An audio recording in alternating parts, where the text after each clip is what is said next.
Can we all say 1, 2, 3? Cinematic.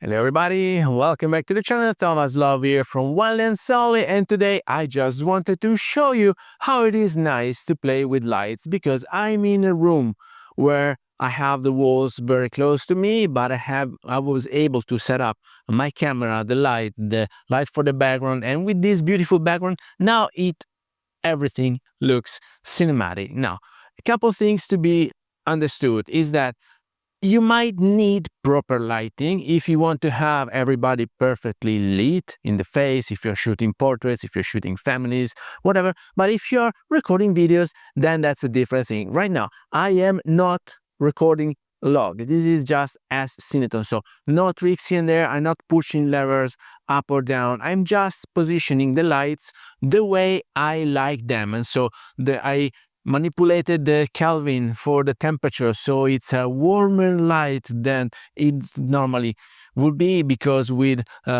electric light, this is a 60-watt lamp. I will put the link down below. It's from K&F.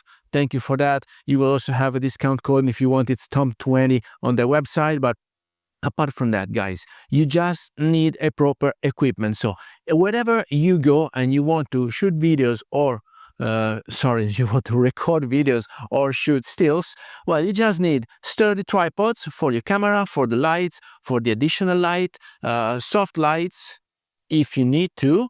We say that you might prefer to have flashlights for shooting portraits, because they're only hitting the face of people for a fraction of the second, and they're not making them shrink the eyes, because if the light is too wrong, you might see people shrinking the eyes, and then it's not nice to have on any photo. But for videos, you just need to concentrate the pattern, the lights that you want to have. So right now, it's just hitting my face. As you can see, probably it's creating shadows on the background because I'm too close, and so I can just move closer, and then we just need to raise a bit the height of the camera, otherwise I will go out of frame. Well, it was done way too much. Bear with me because I'm doing it on the go. I just want to show you what changes. So right now I'm having shades right there. So what can we do to avoid having shades? We can just move the light closer.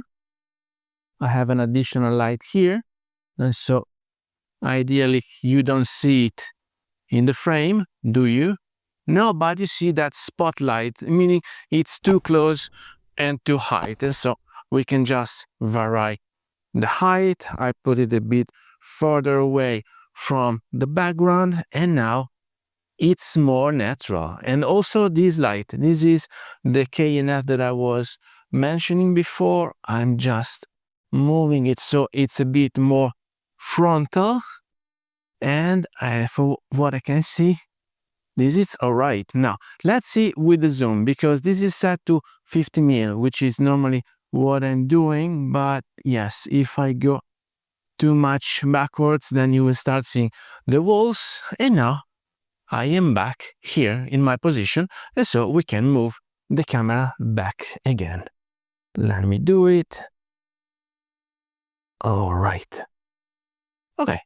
So this is our cinematic setting. I'm ready to record whatever I want. As you can see, with just one LED light and one 60-watt light, I can do whatever I need to, because if I switch on the lights on the ceiling, you will see how much it changes. So the appearance right now, this is properly lit. You will see everything. You will see that the background is a background. You will see that it's actually a door. You will see that I have the switch here for the lights, but this is not appealing to the eye because it's nothing special. Why like that?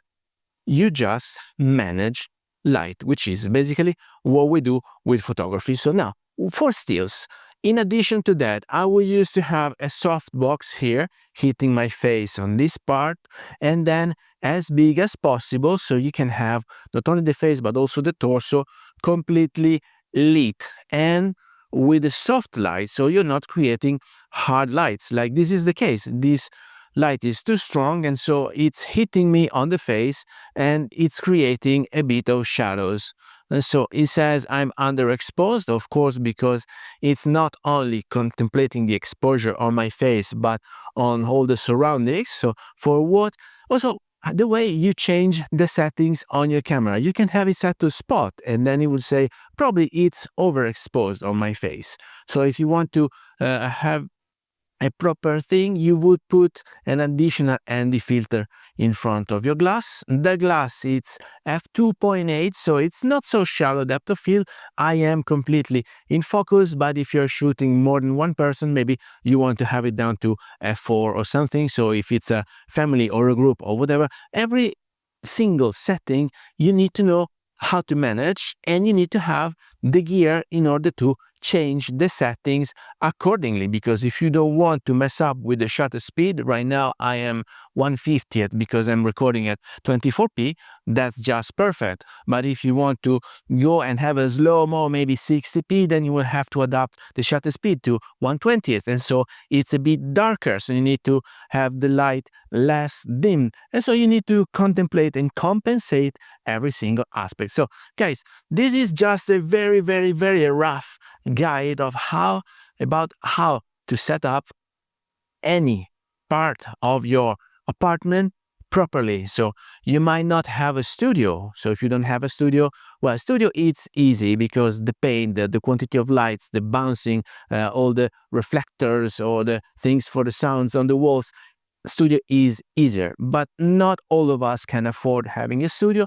I'm not having a studio at the moment. I'm using our warehouse as a studio, and I'm using my place just for recording videos. And so you need to do the best of what you have, because before starting investing big money in something that you don't even know it will eventually pay out, well, you need to do things properly and learn how to manage, how to change everything so that the results please you, because the results have to please you in first instance, and then of course also your clients. But your clients will not understand the difference between a very good and a good photography. So it's up to you what you want to deliver, a very good or a good video. Everything is better than what they normally do with their smartphones. So it's up to you to manage light accordingly, to choose the right system, the light glass. I now just switched to this 24-50 glass